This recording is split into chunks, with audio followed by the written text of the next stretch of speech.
Hello friends, இன்றைக்கு இந்த வீடியோவில் கலைஞரின் கனவு இல்லம் திட்டத்தின் கீழே 5 லட்சம் ரூபாய் வரை விண்ணப்பித்து பெறுவது எப்படி அப்படிங்கிறத பற்றி தான் இந்த வீடியோவில் பார்க்கலாம். கலைஞரின் கனவு இல்ல திட்டம் என்பது தமிழகத்தில் குடிசைகள் இல்லாத கிராமப்புற ஏழை குடும்பங்களுக்கு இலவச கான்கிரீட் வீடுகளை வழங்கும் தமிழ்நாடு அரசின் ஒரு திட்டமாகும். இந்த திட்டத்தின் கீழ் கிராமப்புற ஏழை குடும்பங்களுக்கு இலவசமாக வீடுகளை கட்டித்தருவது இதன் முக்கிய நோக்கமாகும். இத்திட்டத்தின் கீழ் விண்ணப்பிக்க தகுதியுள்ள பயனாளிகள் அரசு நிர்ணயித்த வழிகாட்டுதல்கள் மற்றும் தகுதி அளவுகோல்களின்படி கிராம சபையின் மூலம் தேர்ந்தெடுக்கப்படுகிறார்கள். 2024-25 ஆண்டில் 1 லட்சம் வீடுகள் கட்ட இலக்கு நிர்ணயிக்கப்பட்டுள்ளது.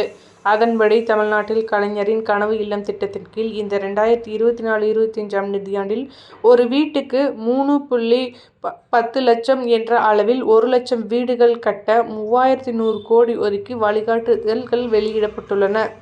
கலைஞர் கனவு இல்லம் திட்டத்தின் கீழ் பயன்பெற விரும்பும் விண்ணப்பதாரர் தமிழ்நாட்டில் பூர்வீகமாக கொண்டதாக இருக்க வேண்டியது கட்டாயம்.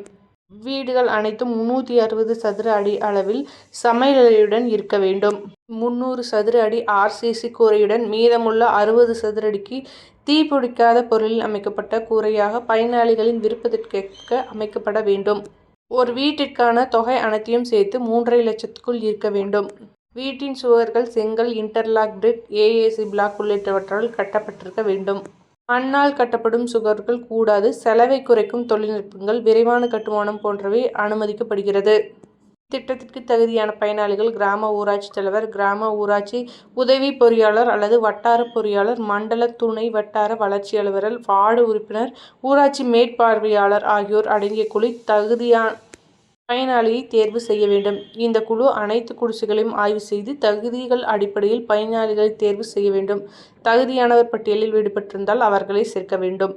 இந்த திட்டத்தில் கிராமப்புற பகுதிகளில் இருக்கும் ஏழைகள், வீடில்லாதவர்கள், குடிசை மற்றும் ஓட்டு வீடுகளில் வசிப்பவர்கள், ஓட்டு வீட்டில் இருப்பவர்கள், விதவைகள், மாற்றுத்திறனாளிகள், ஆதரவற்றோர் மற்றும் கைவிட பெண்களுக்கு இந்த திட்டத்தில் முன்னுரிமை வழங்கப்படுகிறது. அதேபோல இன்னும் நிதியுதவி தேவைப்படுவோருக்கு 1.5 லட்சம் வரை கடனுதவியும் வழங்கப்படுகிறது.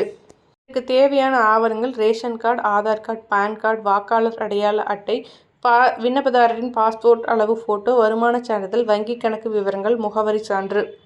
இப்போது குடிசை வீட்டில் வசிப்பவராக இருந்தால் அதற்கான ஆதாரம், சொத்து தொடர்பான ஆவணங்கள், வீட்டிற்கான பட்டா சிட்டா நகல், வீட்டு பத்திர நகல், சொந்த இடத்திற்கான பட்டா எண், சொத்தின் சர்வே எண், GPS வரைபடம்.